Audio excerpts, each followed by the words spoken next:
les marchés financiers avec IG Markets, CFD Trading. Bonjour, c'est Gilles du site boursicoté.com. Voici l'analyse technique du CAC 40 pour cette journée du vendredi 24 août 2012.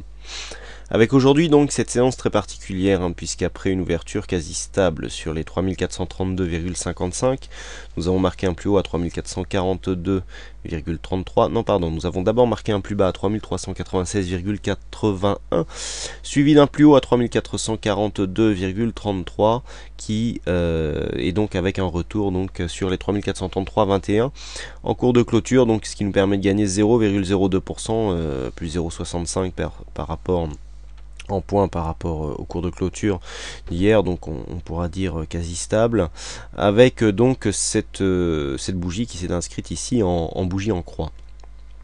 Donc bougie en croix qui intervient dans une phase baissière. On verra tout à l'heure ce que cela peut apporter à la tendance. Du point de vue des indicateurs, donc on a une confirmation de la cassure ici du RSI. Alors attention aux cassures, ne pas prendre trop, ne pas surexploiter ces signaux. On voit qu'une cassure peut être une fausse cassure, puisqu'après on avait bien repris ici la tendance. Donc un RSI qui est en train de casser ici sa dynamique, avec donc un stochastique qui est en train de lancer un signal baissier. Vous voyez qu'on n'a pas encore la sortie de la ligne de signal, donc pour l'instant on a un pré-signal, mais vous voyez qu'on a une grosse dynamique quand même au niveau du stochastique, puisqu'on est déjà à 50 ici pour l'indicateur, alors que la ligne de signal n'est encore qu'au niveau des 80. Donc ici un signal relativement dynamique. Par contre, au niveau du MACD, eh bien, on continue à amplifier la baisse. Donc, je vous disais hier que on avait ici cette progression. Alors, vous voyez comme le MACD a proposé ici un signal de retournement très tôt, relativement précoce, et que finalement la consolidation a eu du mal à commencer, et qu'au moment où on pensait ici que ça se ralentissait, eh bien hop, ça s'est accéléré, et donc du coup on s'est mis à consolider. Donc toujours baissier du point de vue du MACD, donc pour la tendance court terme. Et puis nous avons des volumes sur cette séance, haussière, mais je dirais plutôt stable, qui sont relativement dans la moyenne de ce qui s'est fait cette semaine, légèrement inférieur à la moyenne des 20 dernières séances. Donc on reste ici dans une séance avec des volumes relativement faibles, volatilité faible aussi.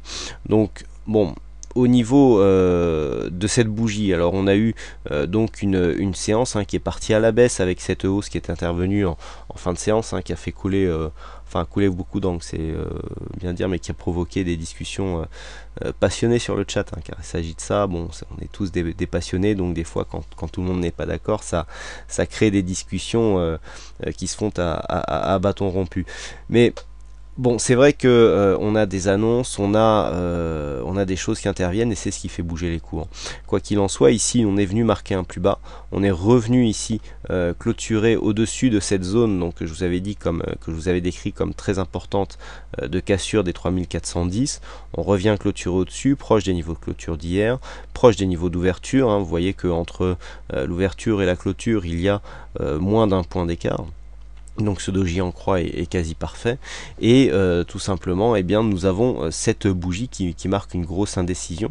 Alors bougie, un doji en croix ici qui vient marquer un nouveau plus bas au sein d'une tendance baissière. Donc c'est un potentiel signal de retournement à la hausse, mais qui doit être confirmé lundi par une séance, par une bougie haussière, et si possible relativement puissante.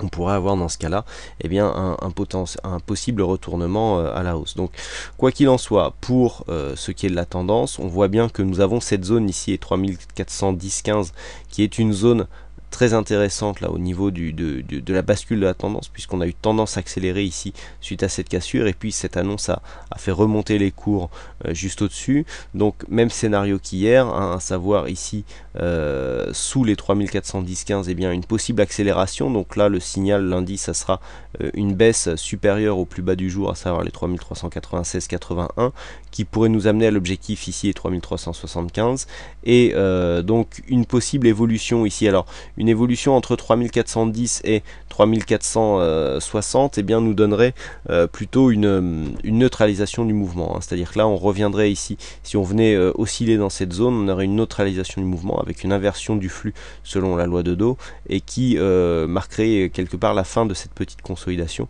et puis le dépassement ici de cette zone des 3455-60 points signerait un rebond, hein, puisque là on aurait clairement un rebond. Donc hein, les trois possibilités, donc continuité de la baisse si on vient si possible démarrer sous les 3410, hein, dans ce cas là on continuerait dans ce mouvement baissier et le doji en croix serait invalidé. Ici phase d'hésitation, donc selon la bougie hésitante ou pas, donc bougie hésitante effectivement on aurait du mal à croire en un vrai retournement pour avoir une stabilisation des cours, hein. Je rappelle que cette zone ici est une zone où les cours se sont bien stabilisés après ce mouvement de hausse, donc ça correspond à une zone d'équilibre. Par contre une cassure ici des 3455-60 donnerait le signal d'un retournement haussier. Et comme nous sommes vendredi, je vous propose une vue hebdomadaire des cours, donc avec cette hausse hein, qui s'est faite sur 6 bougies vertes d'affilée. Aujourd'hui, là, on a temporisé, c'est-à-dire qu'on a reperdu ce qu'on avait gagné la semaine dernière. On se retrouve quasiment ici au cours de clôture d'il y a 2 semaines, hein, puisque nous avions clôturé à 3435,62. Là, nous clôturons à 3433, donc à 2 points près. On a reperdu ce qu'on avait gagné la semaine dernière. On a une phase de stabilisation là du point de vue moyen terme, puisque bon, on a par contre, alors on a des indicateurs qui sont relativement hauts. Alors on est assez neutre au niveau du RSI, stochastique, il me semble que c'est à peu près pareil. Non, on est suracheté au niveau du stochastique. Et par contre, ce qui est intéressant, c'est qu'au niveau du MACD, même si on n'a pas une grosse amplitude, on vient marquer ici une phase de retournement. Donc attention ici à ne pas retomber et à ne pas marquer une phase de consolidation plus importante, et donc qui deviendrait une phase de consolidation moyen terme.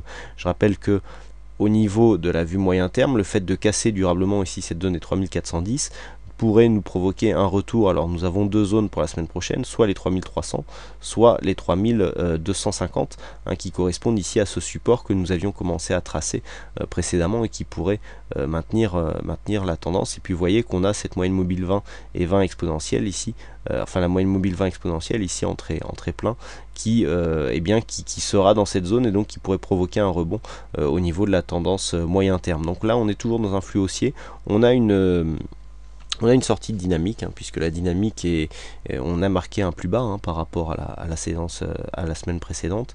Donc ici on a une dynamique qui est interrompue, mais on n'a pas réellement de signal baissier. Il faudrait que l'on casse et que l'on clôture sous cette zone ici à 3410. Vous voyez qu'on retrouve cette zone des 3410 sur la vue hebdomadaire, donc pour marquer vraiment un signal de consolidation sur la vue moyen terme. Voilà donc ce que l'on peut dire sur ces analyses techniques. Donc aujourd'hui c'est Ascar qui a gagné au jeu du fixing. Et puis donc bravo à toi Ascar. Et puis quant à moi il ne me reste plus qu'à vous proposer de passer un bon week-end. Bonne chance dans vos futurs trades et je vous donne rendez-vous dès la semaine prochaine pour d'autres analyses techniques en vidéo. Bonsoir à tous. Les marchés financiers avec IJ Markets, CFD Trading.